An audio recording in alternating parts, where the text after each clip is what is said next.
Well, thanks for having me. Thanks, Paul. It's really nice to get to come here and talk about guacamole. We haven't actually talked about guacamole before, so this was a good thing for us to get the chance to do. So, just who we are. So I'm Tim O'Donnell. I'm here with Ryan Williams. He's back there. So we're in Jeff Hammerbacher's lab at Mount Sinai. This is a computational lab. We focus on informatics for cancer immunotherapy. So this is after kind of a lot of looking around at different problems, kind of landed in this space. And so all of our software is developed on GitHub, so you can check out everything we're working on.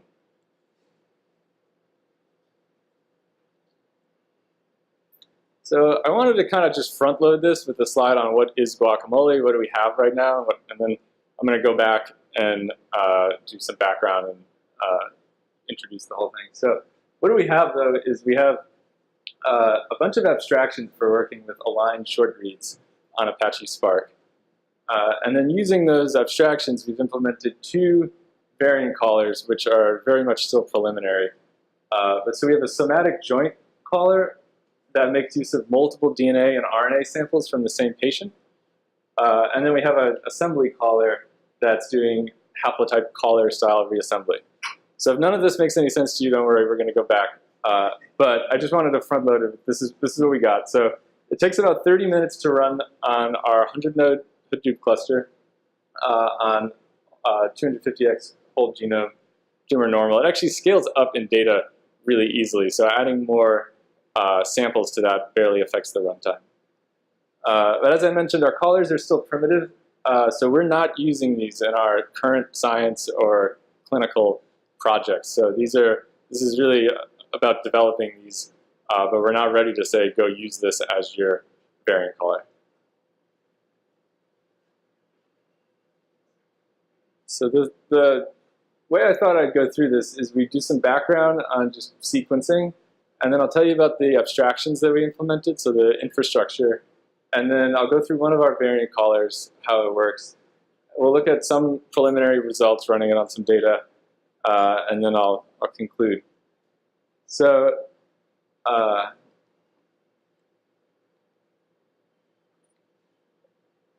as people probably know, so cancer is arising almost always, not always though, but from DNA mutations in cells.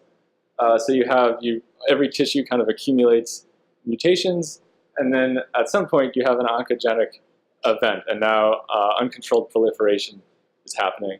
And then when we actually have a clinical cancer case that's apparent, and we do sequencing on a tumor, we're sequencing a snapshot of a whole bunch of different clones that have all been competing. So the stuff that was back here, we'll see it in every cell, but the stuff that happened later, we may only see in a minority. So there's a lot of reasons to do cancer sequencing. So I think Illumina says over half of all of their sequencers that they put out are now being used for cancer sequencing. Just some things that sort of came to mind quickly. So you can understand the biology and then use that to find new drug targets. That's kind of the classical reason to do a lot of sequencing. And then the kind of more, maybe less biologically inspired, more data-driven version of that is identifying subtypes, where maybe you don't know why they're different, but you observe that people who fall into this type tend to respond similarly to treatment. And then increasingly in our world in cancer immunotherapy, understanding the non-cancer cells, what they're doing, especially for RNA sequencing, is increasingly important. And then you can do things like build up phylogenies and trace how metastases have spread. And then there's now beginning to be some clinical applications, although I would say exome and whole genome sequencing in a clinical context is still not quite there. So there's been a lot of sequencing done. So this is the TCGA project. Sequenced over 10,000 patients, over 2 petabytes of data. And this is just in the last few years. So this was actually, I found out recently, funded by the 2009 Recovery Act, was what led to TCGA. So I mentioned our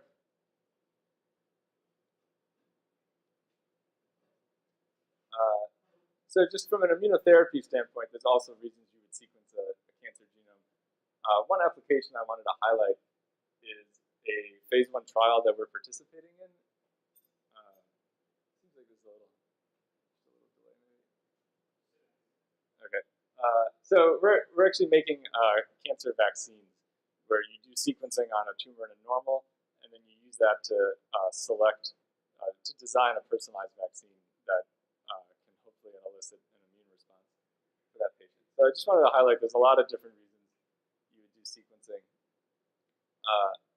Now I just wanted to get a feel for the room after that. So what's the background of people in general? How many people are coming to this for the Spark context versus like genomicists, or how many people work in a sequencing core? Let's do that. Okay. How many people use Spark? Cool. How many people know about DNA and RNA? Okay. Cool. I think this maybe will go fairly quickly then for this section. But so a cell has a nucleus. In the nucleus, there's chromosomes. A big component of the chromosomes is DNA. DNA is a sequence of these 4 bases, and you can have small variations in them. So you can actually also have large variations, which is something I'm not going to talk about, but they're just as important. But small variations, you can have point mutations, you can have an insertion or a deletion, and often this is studied in what's called germline sequencing, where you're looking at how is some person's entire, like all the cells in their body, different from another person. But for us, we're focused on cancer, so that's looking at how someone's tumor is different than the rest of their cells. So next generation sequencing has been, there's a vast number of different methods that have come out in the last 15 years. This is just a small list of a few of the ones we tend to come in contact with. By far, the most common platform right now is Illumina, which is the one in bold, but there's also some up-and-coming stuff to keep an eye on. But everything I'm going to talk about today has only been developed for and tested on Illumina data.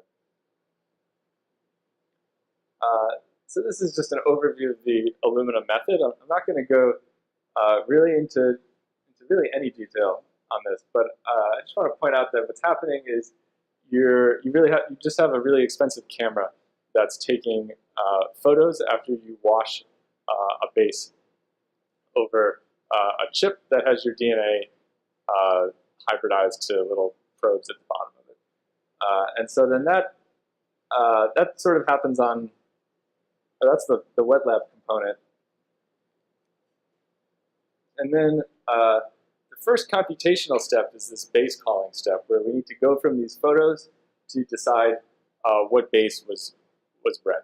And so this actually happens on the device usually, and is not something I'm going to talk about anymore. Then there's read mapping, which is taking the reads that come out. So the output of an Illumina sequencer is several hundred million to several billion reads, where a read is usually about 150, a length, say 100 to 150 sequence of the 4 bases, A, C, T, and G. And the first step in the sort of methodology we're talking about here is to do read alignment, where you take these reads, which are these gray bars here, and you find where in the genome they best match. So the genome here is the human reference genome, where there's nothing special about this. It happens to just be a mixture of 10 people from Buffalo, New York, who has type 1 diabetes, I think. But it's just an arbitrary genome that was assembled, so we know the whole sequence of every chromosome more or less from start to end. And so you use an aligner. Usually you use a tool called BWA to perform this alignment. And then variant calling, and I'm going to focus on somatic variant calling, which means for cancer. Variant calling is the process of looking at the normal DNA reads. So we'll call this a pilot here. This is a vertical bar centered at a particular position. And then the tumor reads, and deciding, is there probably a variant in the tumor that's not also in the normal?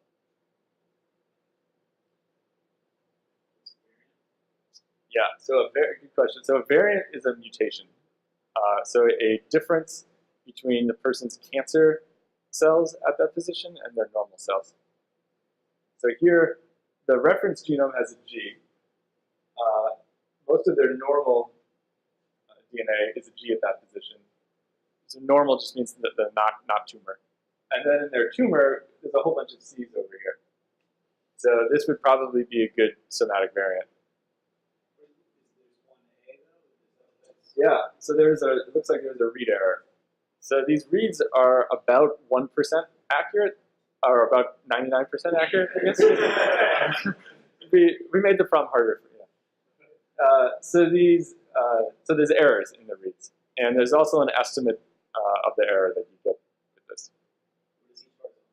So each horizontal bar is a read. So the read is the individual. It's actually a cluster in that photograph that the sequencer is taking, where over time each base, each dot is one base in this read, and then as you move forward in time, that same position on the Illumina chip is going to get a whole bunch of dots, and then that's the sequence of the read. I think that maybe a better explanation is it's a contiguous region of the genome that we sequence, but possibly with some errors. So from that diagram, you would think that somatic variant calling is pretty easy. We just need a program that looks at a bunch of C's and decides it's not, a G. But surprisingly, at least for me coming into this, surprisingly, the agreement on somatic variant calling across tools is amazingly poor. So if you look at the literature here, it's really amazing the amount of disagreement. So this is from a group in Denmark that recently published this, but there's a million studies like this you can dig up, where they took a bunch of variant callers and they looked for just some sample they had. They looked at what fraction of variants called by one variant caller were also called by another variant caller. And many of these numbers are like below 30% of variants in agreement. So this is really tough. Any conclusion you're going to draw from your sequencing data, if you pipe in, a 70% different input, you're going to end up with a different conclusion, quite likely. We actually have cases where very small changes to our sequencing, like even way smaller changes than a different variant caller, just parameters, actually gives you a different scientific conclusion from the data. So this is worrying. Yeah, please. Yeah.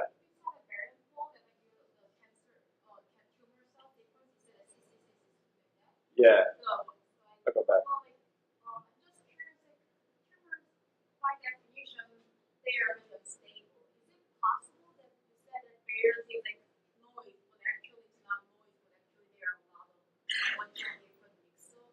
Yeah, so there's a few things going on. So one issue is, right, it could be a sequencing error. So it could be an artifact that there's no actual DNA in the sample with these C's in this position. Another issue, which maybe is what you're getting at, is that the tumor is actually a mixture of clones, and some may have a C there, and some may not. And so there's this question of what do we actually even mean by somatic variant calling? Where is that what you're getting at? So it's really not well formalized what we mean by somatic variant calling. If you can kind of do a back of the envelope calculation that in any macroscopic sized tumor, at any position, some cell has a mutation in it. Of course, we can't detect that with bulk sequencing. So what we really mean by somatic variant calling is just identifying variants that we can detect. That then if we go back and look using some validation technique, like amplifying the region around it,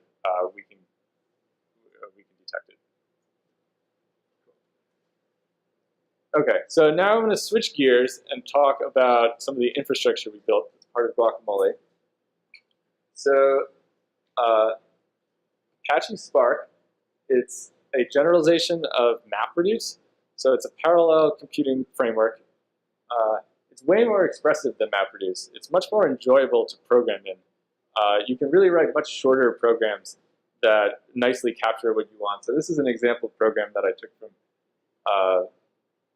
like a blog post from the MapR company. But you can see what the programming looks, what it looks like. It's really very straightforward, and you would be even surprised looking at this program that it runs on a cluster and can work with a lot of data. So there's a fair amount of existing work in this area. So GATK is a toolkit made by the Broad. This is the genome analysis toolkit. So this is the standard set of tools that most labs use to do variant calling. Both germline, which is it's called the haplotype caller, and somatic variant calling, which is mutect.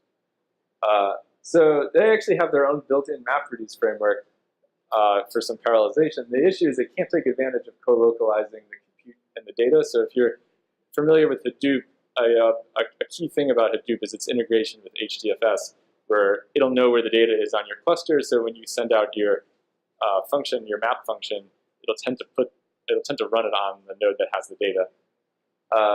So GATK sort of is in a step in our direction, and then the Atom project is also something out of Berkeley that is working on a lot of similar ideas. There's a few others too.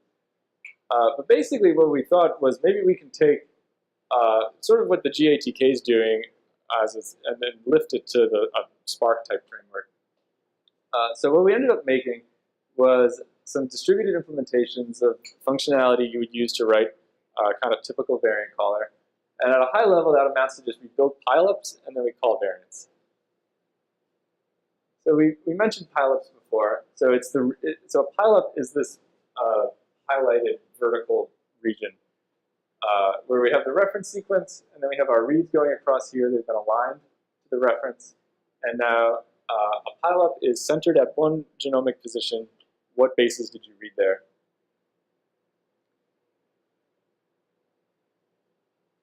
So a typical Guacamole analysis goes like this. So we partition the genome. I'm going to go through these steps in detail in a second. So we partition the genome into genomic partitions, or tasks, we sometimes call them.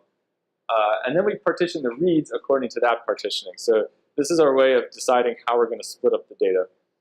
Then each partition each genomic partition takes all its reads, and we build pileups at each site, where we then call a user-defined function at that site. And then whatever that user-defined function outputs, we collect all those results.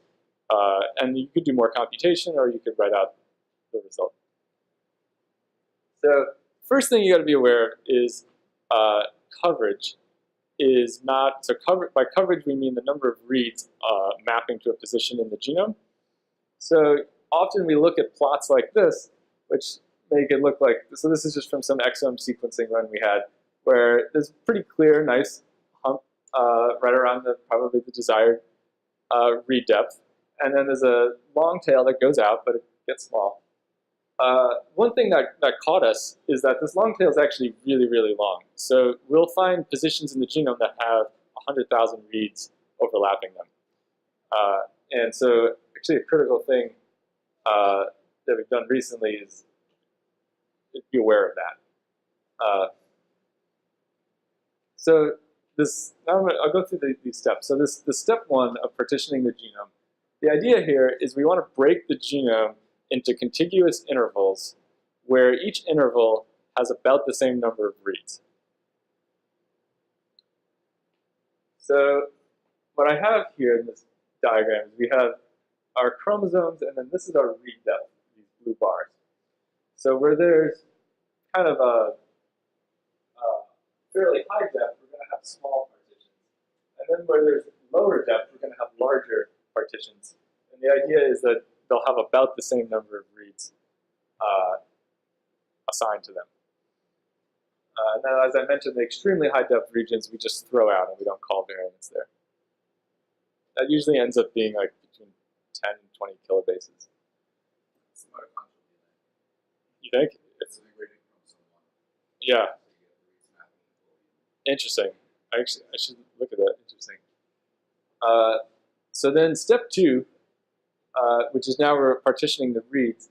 So this is an all-to-all shuffle of all the reads based on the genomic partition in step 1. So we have here, like, kind of zoomed in now at a much finer level. We have 2 partitions that we have 2 reads that are in one partition and not the other, and then we have 1 read that's in both. And the point here is that this read number 2 is going to get duplicated and sent to both partitions that it overlaps. So we increase our data size a little bit. It's typically small. It's like 1%. And what this does is now we have regions of the genome and all the reads that overlap any position in that genome. And these partitions now are actually Spark partitions. So each Spark partition now takes its reads that are sorted and can also have spilled to disk, and now creates pileups at each position that you've asked it to run this function over. And the function it's calling is a user-defined function. So this is a framework where you give it a function and then it calls it. And it basically gives it the position in the genome and then what the pileup was at that position. So here we read an A and a C, so we would give it that. It's not quite this. It also gives you quality scores and other information about the reads.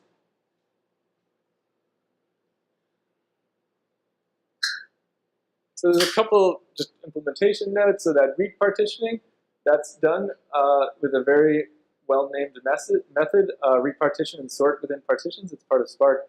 That does exactly what we want. It assigns these partition ID read pairs to each Spark partition and then also sorts by the read position. And I also wanted to mention that we never materialize pileups into RDDs, although actually Ryan just mentioned to me this might actually be changing right now. But historically, we've been very careful to avoid keeping, these pileups are very large because they duplicate. If you do it naively, you've just taken every position in the genome and then taken all the reads that overlapped it. So you've kind of increased your data by a factor of 100 or 150 if that's the length of your reads, if you do it very naively. So our initial tests with that kind of approach did not work at all. And it turned out to be very important to just keep the reads. You have an RDD of reads, but the actual pileup is just done in memory, and it's done also with mutation in the programming language sense, not the genomic sense.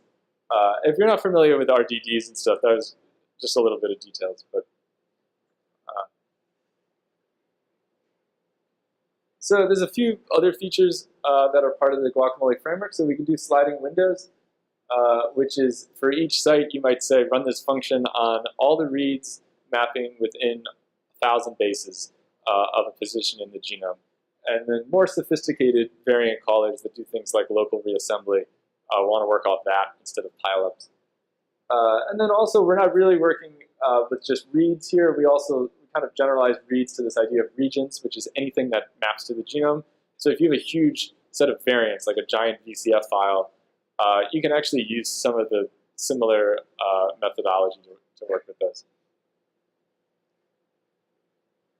Okay, so now I'm going to go through a variant caller that we wrote using that methodology, using that framework. Any questions before I move on? Sure. Yeah, good question. So we don't do the alignment. So the alignment comes to us from an aligner that was run previously outside of our project. So the aligner we use is BWA-MEM. Having an aligner be part of this would be nice. It's a significant undertaking, but it's definitely something we've talked about and would be cool to do. Although it's not clear that you actually want to, there's easier ways maybe to parallelize alignment. How does it take to then ingest the BAM file into your system? To ingest, so we actually run directly on the BAM files. So so we use a thing called Hadoop BAM that allows us to, we just stick a BAM on HDFS, and it gets chunked up, and we run directly on that. We don't convert to any other format. So a BAM file actually already usually is indexed, but no, we don't do any additional indexing. We don't actually use the index that is already there. Because typically we're just using the whole file. If we actually run on a very small region, we'll use the index to just load those reads. But the common case is we just load all the reads out of the BAM.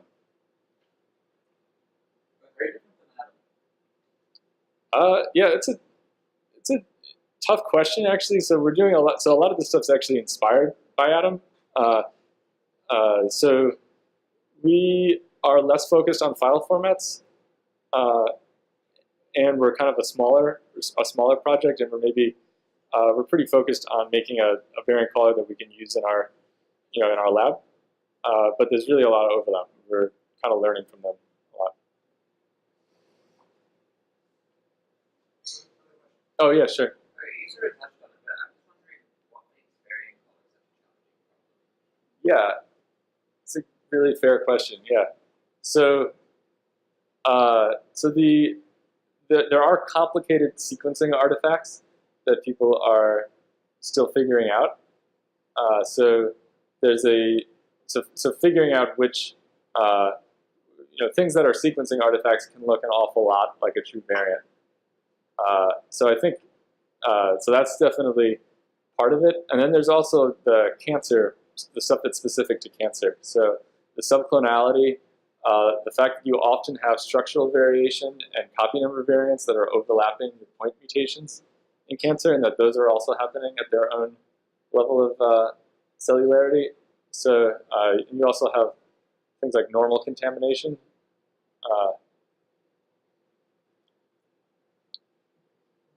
But maybe people have other things to add to that actually too. Yeah.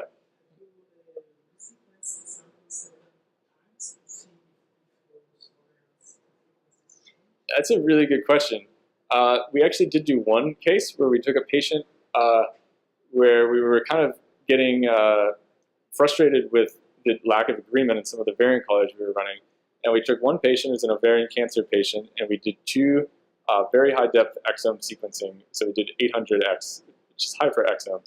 And we used it was a technical replicate. We used the same sample.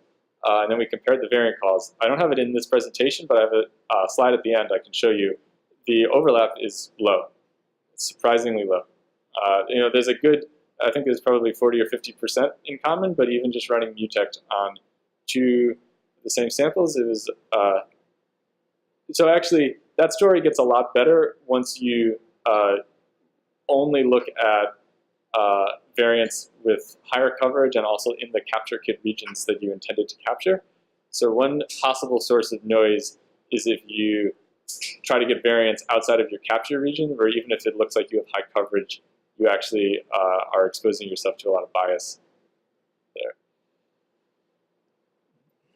On the same line of variant calling being difficult, so we looked at the comparison of different algorithms, so that paper that you had shown us, yeah. Many like that. Do they study those types of comparisons over different readouts to see if the trend is similar or if it kind of bumps away as you go higher? It's a good question. Yeah, I think I haven't seen a lot done with that. I think there will still be a substantial disagreement even as you increase read depth, but read depth will definitely help. I wish I could say more than that, but yeah, it's not. It's really not clear if just throwing more reads at it will actually get you that much better agreement.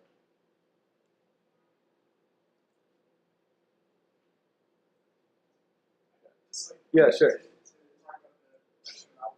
Somatic calling really hard. It's like, if you remember the example you showed that had like the tumor, we had half C's and half G's. In the germline case, it's obvious what that means because you have two copies of the chromosomes, and one was a C and one was a G.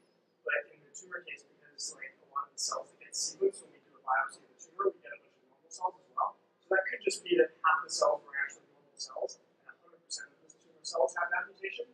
We don't, just by looking at that spot in the genome, like just that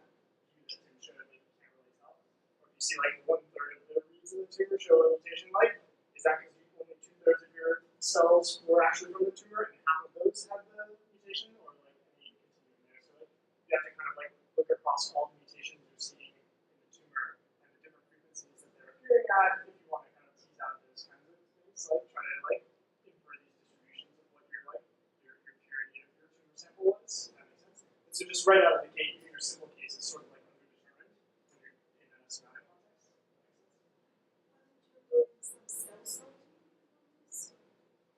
So typically we're just working with bulk tumors where we don't do any sorting first.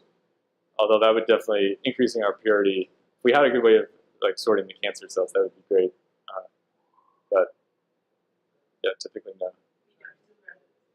Like, thought I read somewhere that like tumor can have like say 5,000 different SNPs, you know, and it's very heterogeneous or not. Like they're actually saying that you have a sample and that each cell in that sample has the same something within plus minus 10%, or like are they all different? I don't know how much. There's no limit to how heterogeneous it can be. Like Tim was saying, like actually there's enough cells in any given tumor that's like visible to the naked eye that like every mutation is probably in there somewhere at some frequency. Like every possible mutation. So okay, fine.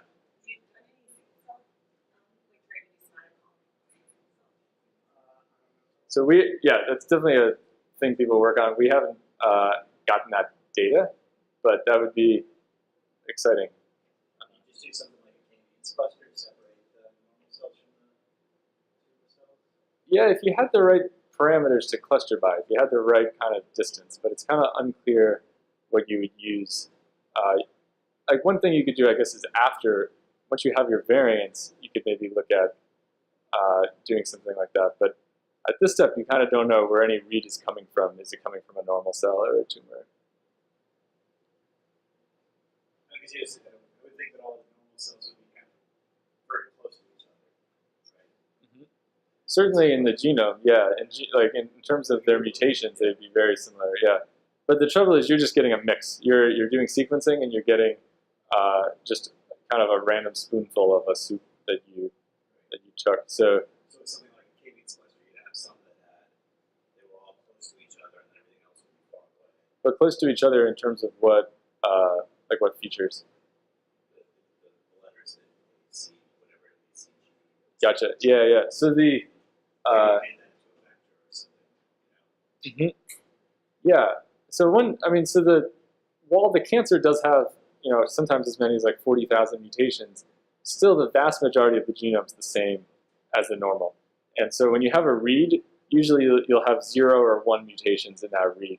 So then it's a question of like you could do something like clustering reads, but you wouldn't know which is an error and which is a. There's also the issue of germline mutations, where the vast majority of disagreements with the reference in a tumor are actually germline variations. You're going to have, something you inherited from your parents that every cell in your body has. So you have millions of germline variants, and at most a couple tens of thousands of tumor variants.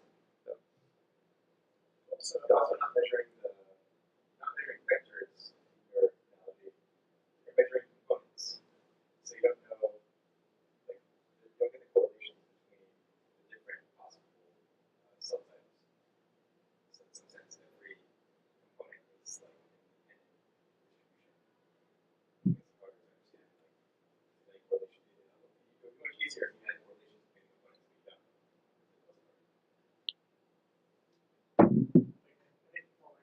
Saying that we don't know if two mutations at different parts of the genome are happening in the same cells or different cells. Like we can't even cluster on cells because we don't know. All we get is this we pull all the cells and we break them all apart and we see what's all the DNA together, and so we can't really Yeah.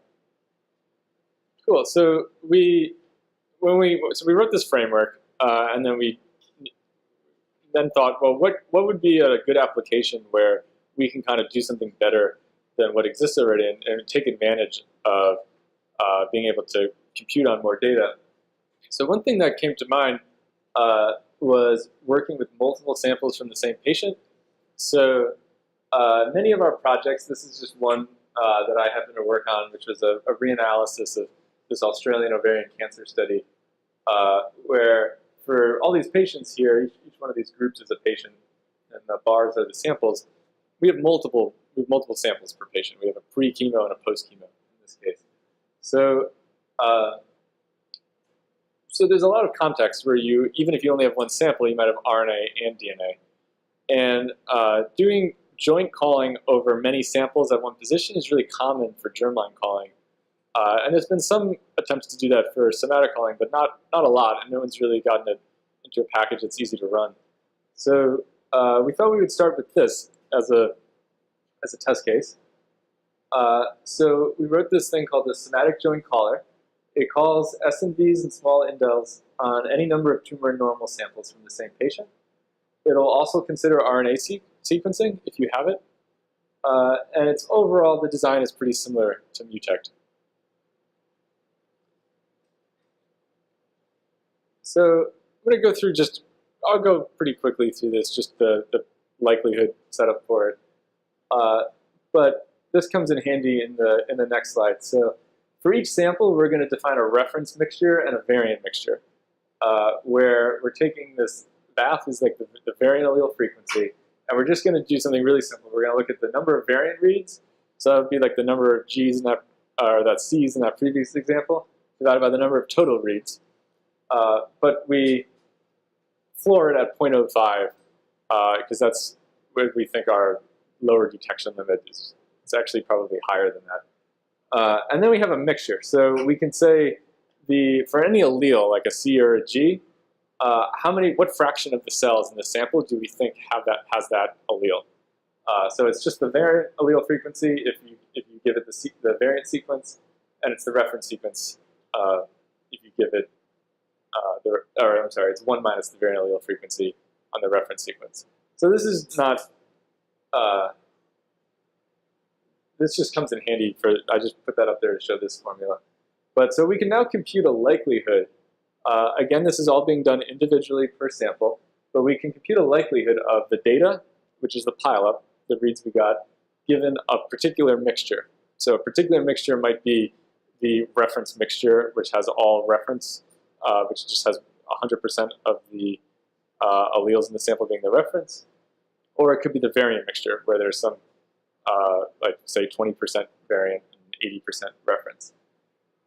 And then we can kind of make this very huge assumption, which is completely not true, but a useful assumption, that given the mixture, all of the bases we read are independent of each other.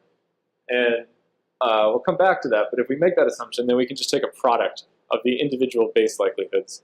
The individual base likelihoods are easy to compute because we know the quality score that is something that the sequencing platform is giving us, and if we trust that, we have a probability of it being correct. So then we have a likelihood. Now all we need is a prior and a posterior. All we need now is a prior, and we can get a posterior. So if you remember Bayes' rule, this is a way of connecting T of A given B to T of B given A. So we computed in the previous slide probability of data given the mixture. Now if we define a prior, which is just the probability of the mixture if you don't know any data, we can then have this thing that we want, which is the probability of the mixture given the data. So what we want is just what's the probability of this variant versus reference mixture given what we observed. And here's a really simple prior. Also, I'm ignoring the denominator everywhere because I end up just taking a max. So everything is just up to proportionality. So given no data, how surprised are we to find a somatic variant? Here's a really simple way to do that. We just say our prior on our mixture is, well, about 1 in a million will have a somatic variant, and 1 otherwise. So this will probably have to get tuned better. This is what we're using currently. So then for each sample, we compare the posterior probabilities of the variant and reference mixtures. So all this so far is basically just what Mutect does. Then the slight change is we also make a pooled sample by combining all the tumor DNA reads across all the samples. and we compute the same quantities for that. So if you have a low allelic fraction mutation that's consistently found across your samples, we have a chance of being able to call that in the pooled sample, even if we wouldn't have had the power to find it in an individual sample. And then if the variant mixture has a higher probability in any sample, we trigger a variant call there. So there's a subsequent step too, but basically this is the idea. We look at every sample individually, and we look at the pooled sample, and make a call. So the way we incorporate RNA is also really simplistic. So RNA alone should not trigger a variant call. If you have a lot of variant bases in your RNA sequencing due to things like RNA editing, it's not a good idea to call a variant there. The majority of sites will be false positives. However, if we have RNA support and we also have it in the DNA, that should make us more likely to call a variant. So the way we implement that currently is just a change of prior, which is we have a more lenient prior on our variant mixture if there's RNA support. So I mentioned that assumption of all the read bases being having like independent errors. It's not true. So the way that the kind of hack around this that most variant callers do is that after this likelihood, this naive likelihood computation, you just find a bunch of plausible variants.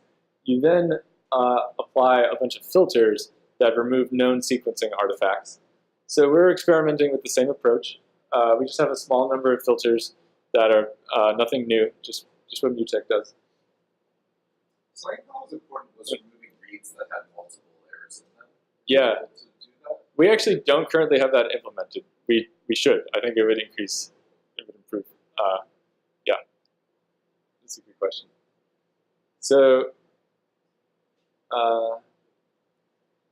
yeah, so that's the somatic joint caller. Then there's also this assembly caller, which I'm not going to talk much about, but I just wanted to point out that we also have something that does, right now it's germline and that's sort of, it'll do some somatic, but it's similar to the GATK haplotype caller, or eventually we hope to make something comparable to MuTech 2. And we're basically just, we're testing it. We're really just debugging it currently.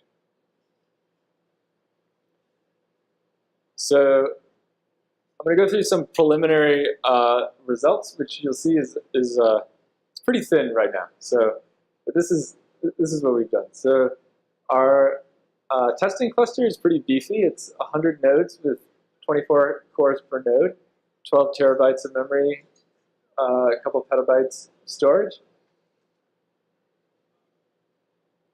And so this is very early stuff we did on Guacamole a while ago. It's just looking at, can we scale before we're doing anything interesting? Just can we read in the reads and do something with them? So as you would hope, the I/O scaling is very good. So scaling with the number of nodes was almost linear.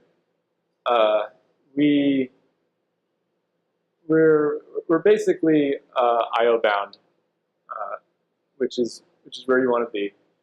And our CPU scaling, as we add the cores per node, because we're I/O bound, you get less improvement from adding more cores. So just some example runs that we've done recently. So like 2 whole genome samples, 22 minutes. 3 whole genome samples is 31 minutes. So that's kind of the range for where it is right now. This can probably be improved a lot. And so Ryan's doing a lot of work on tuning that right now.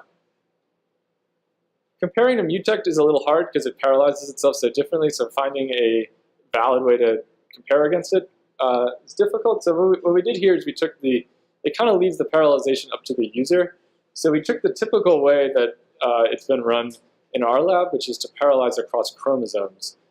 And for that, the slowest chromosome is usually chromosome 1. It's the biggest. And so a run there took 158 minutes on chromosome 1. So you can see this is an improvement. We're faster, although we are also using a lot more computers. But why are you using 24 cores per node if it's not efficient? Why not use like 400 nodes? Good question. So I actually am not sure how many cores do we typically use per node. Oh, so it has 24 cores per node. It has 24 actual physical cores. But then there's a question of like optimal scheduling. How many do you actually use? But actually, what was your question again?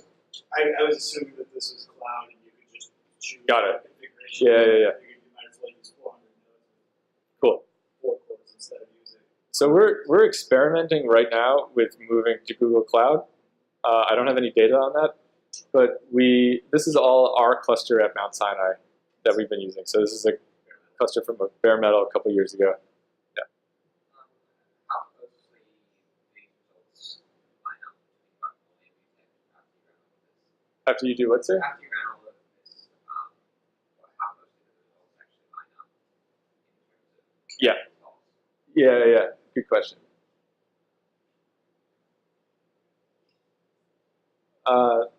So we did some testing of the partitioning code. I'll actually skip over that right now. But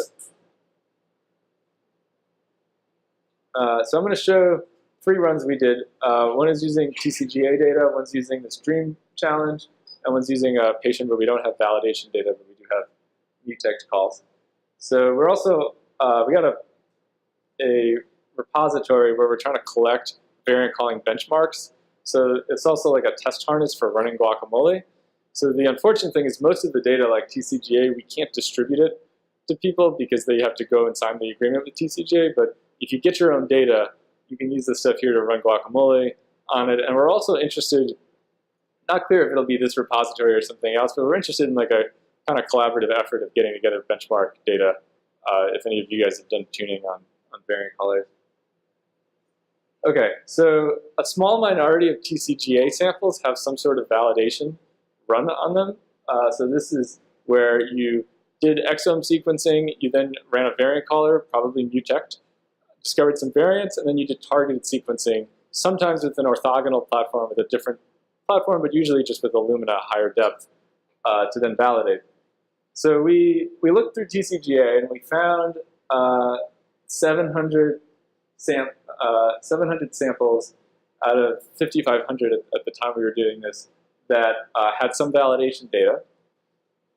But there's a big caveat to this, which is that both recall and precision are kind of difficult to measure in this context. So precision, which would be saying we made a call that wasn't in the TCGA, is that a good call? We have no idea if that's true because they didn't try to validate anything that they didn't call.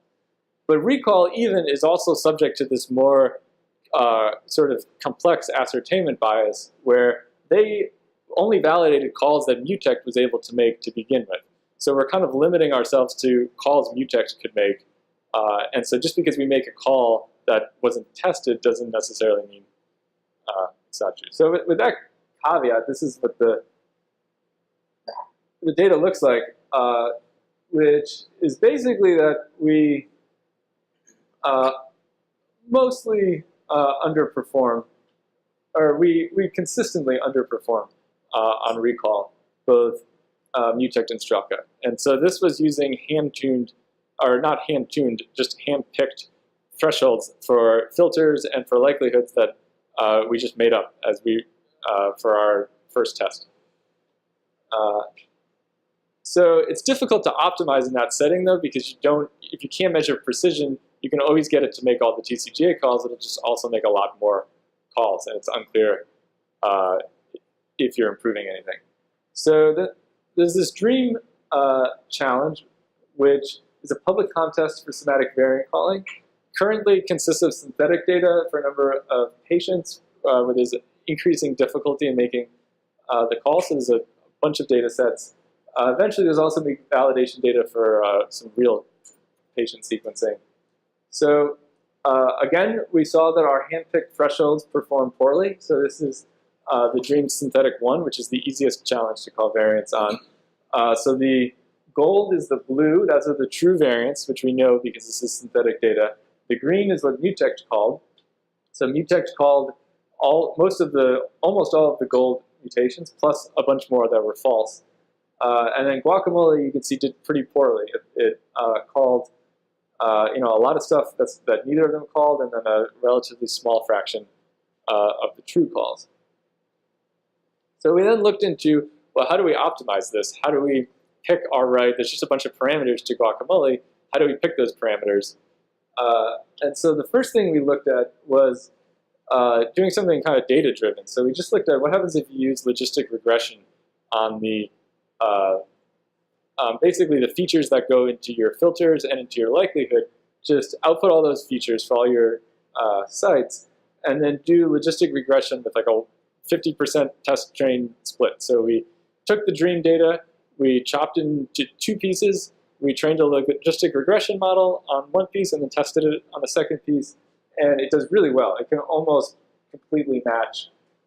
So this is a precision recall curve. So this is almost optimal. It actually has all the data it needs to make the right calls just with this really small number of features, which is possibly an artifact of the synthetic nature of this data set. So we also tried a random forest that does even better, actually. And then I just picked an arbitrary, or I picked a pretty good looking point on this precision recall curve and then looked at what calls were actually generated there. So this is the Guacamole, this is the published call. So we can basically match the dream data using a model. So yeah, sure. So you split the data exactly in half, Mhm. and then on the first trial you improved that much?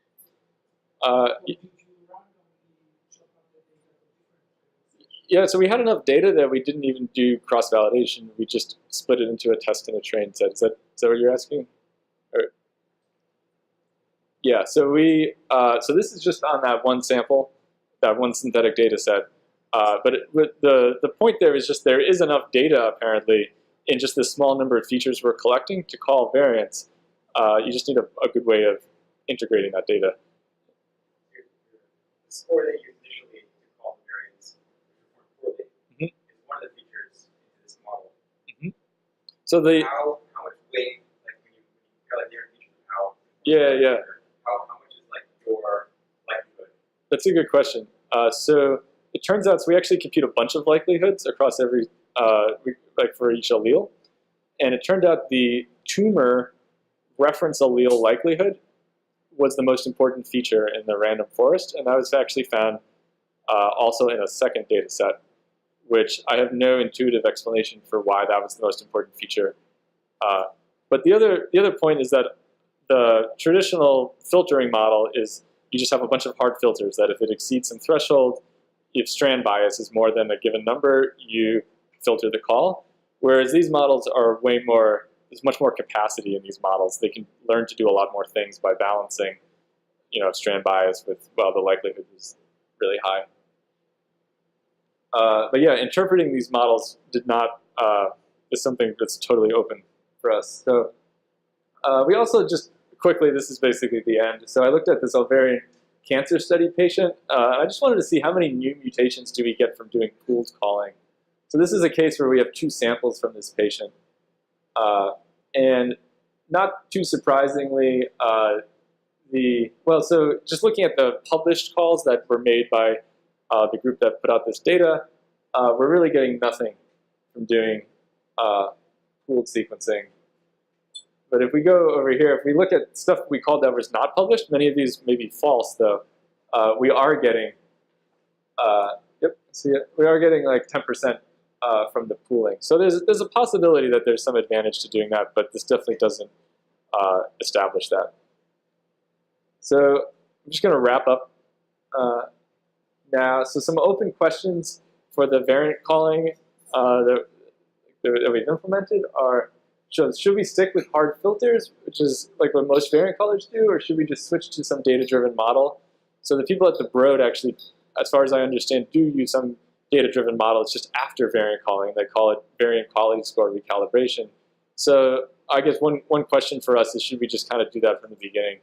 And that's basically a matter of getting the third point, which is some validation data that we can train on.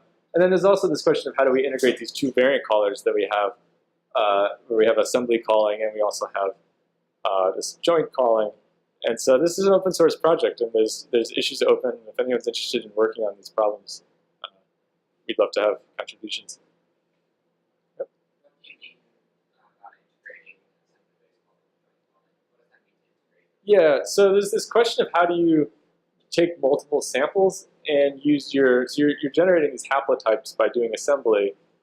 So one possibility would be just like taking all your data and pulling it together and then getting a bunch of haplotypes and then scoring everything. But you could also imagine doing it per sample. And then there's also the question of RNA. How do you deal with introns that are near your region if you're trying to do assembly calling? And should you even try to assemble with RNA? So some Spark takeaways. So overall, this project took us a while to get things working on Spark. So we started this project 2 years ago. Spark's come a long way since then. If you have experience working with distributed systems, you may be able to use Spark effectively on your problem. But it's not magic, and it's not going to keep you from having to think about hard problems like skew. So that early word count example in Spark that I showed, that's not really our experience writing the variant caller. We've had to really dig into a lot of tuning and a lot of thinking about how to distribute this problem. So the ease of debugging has been poor, but it's improving. So understanding why your Spark job, what memory threshold it exceeded. And so similarly, yeah, so finding the right settings for memory sizes, number of cores per node. So that's difficult. Right now, our method is kind of, we use Ryan as an oracle, where if our Spark job crashes, I ask him, what should I change? And he says, oh, raise the per executor memory limit. But the point also is that these parameters change for each new data set we run on. So right now, we're very much in a world of hand optimizing. When we run on a new data set, if it has more data, we'll increase, and maybe we'll decrease the number of cores so that there's more memory available, things like that. And so eventually getting to a point where we look at the data and then decide what are the right settings to run Spark with is something that would be great, and we hope to do. So that's it. I also wanted to thank everyone who's worked on this at our in our lab. So it's Ryan and myself, and then also Arun Ahuja and Eliza Chang. So,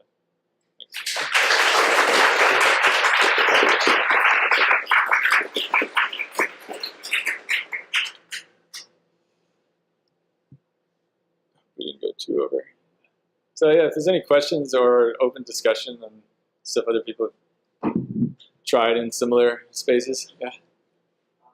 Let's go back to the point that I brought earlier about the heterogeneity of the tumor biopsies. Yeah. And it's true work with cancer medicine, but there's kind of like a similar debate going on with extra biopsies and embryos, where there's questioning heterogeneity, but there's no ability to actually get multiple biopsies and see if it's consistent.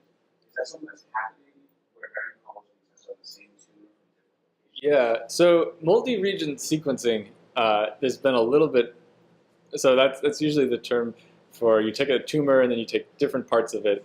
There's a couple of really interesting analyses that have looked across a large number of samples, and there is spatial heterogeneity as you kind of expect.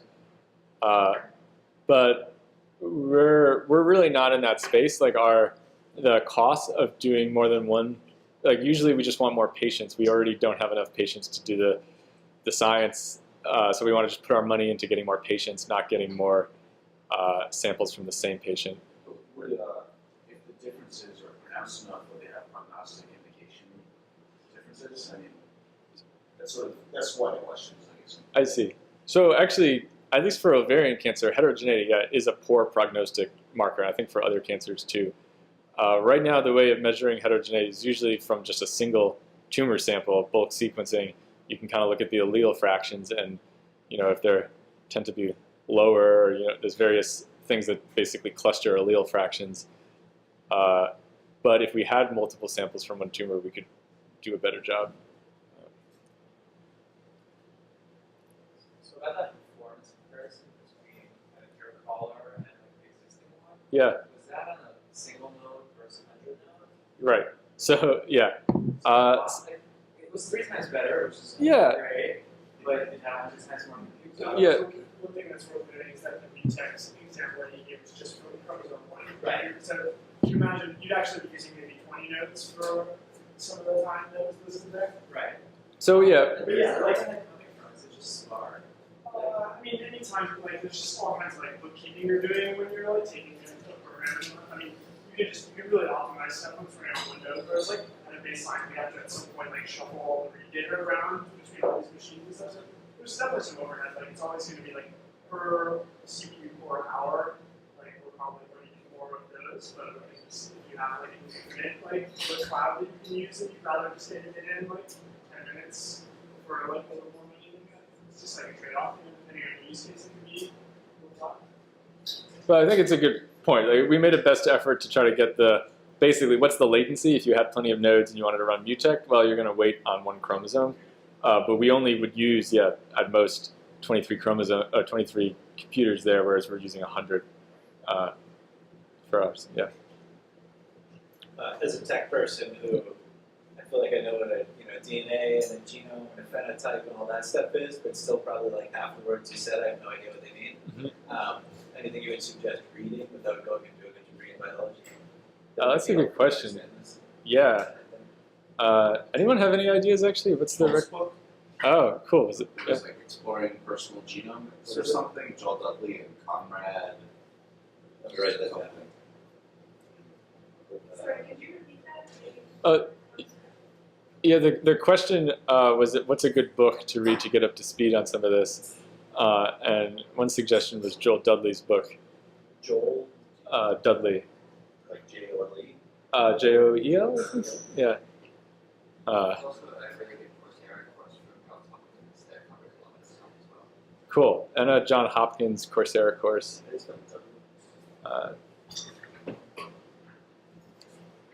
send me the resources, I'll post them on the. Yeah, sure. We actually have a giant list of resources for onboarding lab people. I can send you some of that for sure. Yeah. I was wondering, presumably it's possible to determine what proportion of the tumor is different from whatever the rest of whatever the germline genome is.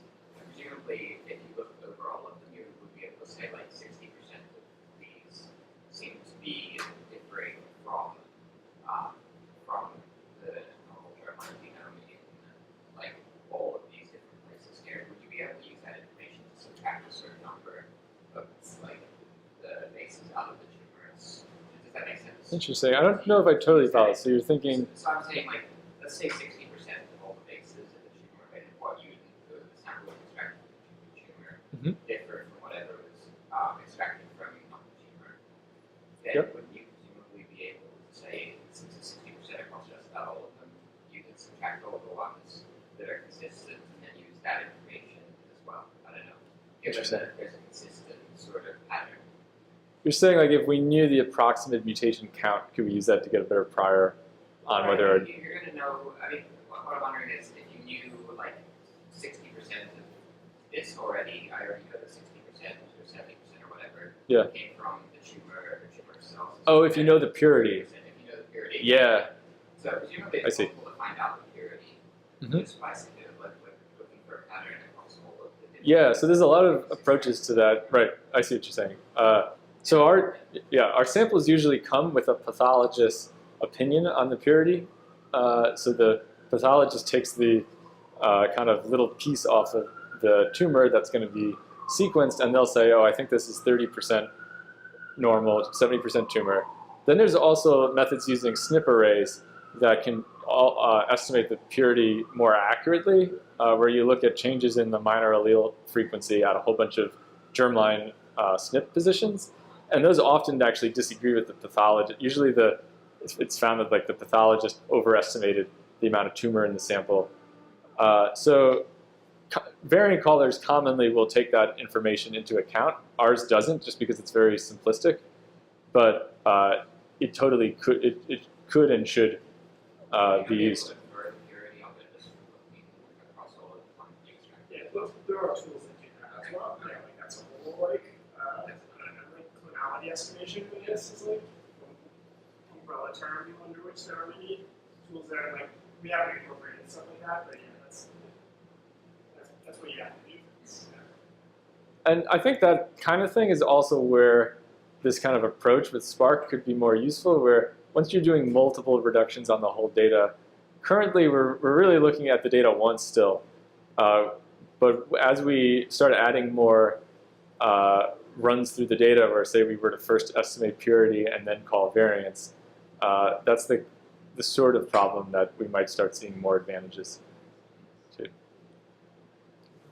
About those regions that show the heterogeneity in the cores, and if they are, for example, inside an exome, how does the RNA seq data, Yeah. I mean, does it correlate with the amount of heterogeneous sequences? Yeah. So it's a the short answer is I don't know.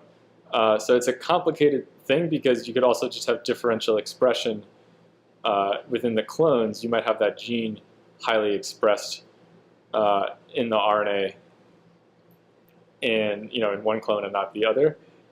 When we looked at just how many variants can we find evidence in the RNA for, it's fairly high. If it's expressed at all, we often can see the variant. But I don't know how that relates to subclonality. Is like an interesting problem that we haven't studied, but I'd like to do.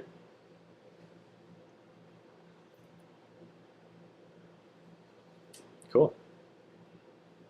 Thanks a lot, guys.